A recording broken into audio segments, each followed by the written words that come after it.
Hello guys, good morning. ल हामी चाहिँ यहाँ खेत जोत्दैछ। यस्तो छ, झाडै झाड आएर यस्तो छ। अब यता हाम्रो जिमी दादाले जोत्दै हुनुहुन्छ, हेर्नुहोस्।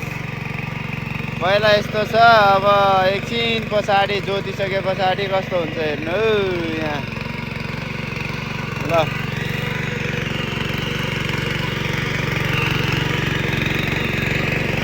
यस्तोलाई यस्तो बनाइदिन्छ। ल है, अहिले सबै जोतिसकेर हाल्नुपर्छ, बनाउनु पर्छ फेरि भिडियो होइन।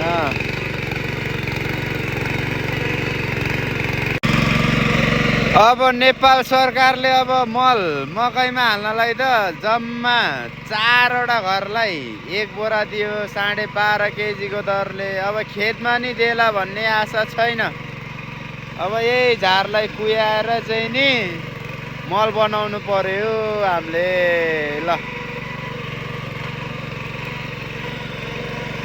अनि दाइ कस्तो भइरहेछ ट्र्याक्टर जोत्दा?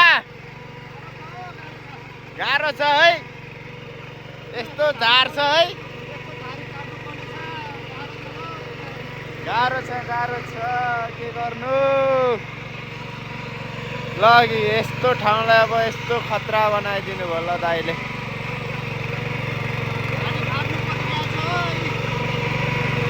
फाड्नुपर्छ दाइ, फाड्नुपर्छ, के गर्नु।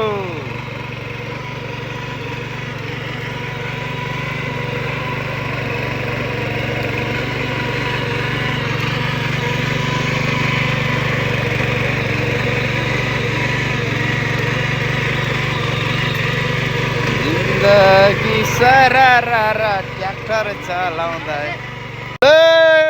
अब अघि कस्तो थियो, जङ्गल यस्तै थियो सबै ठाउँमा। अब अहिले यस्तो भयो, धुलो पिठो।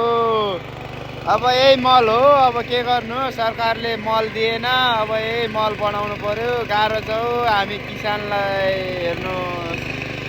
अब यसैले कुहेर यही हो मल। अब सरकारबाट आउला जस्तो छैन मल। ल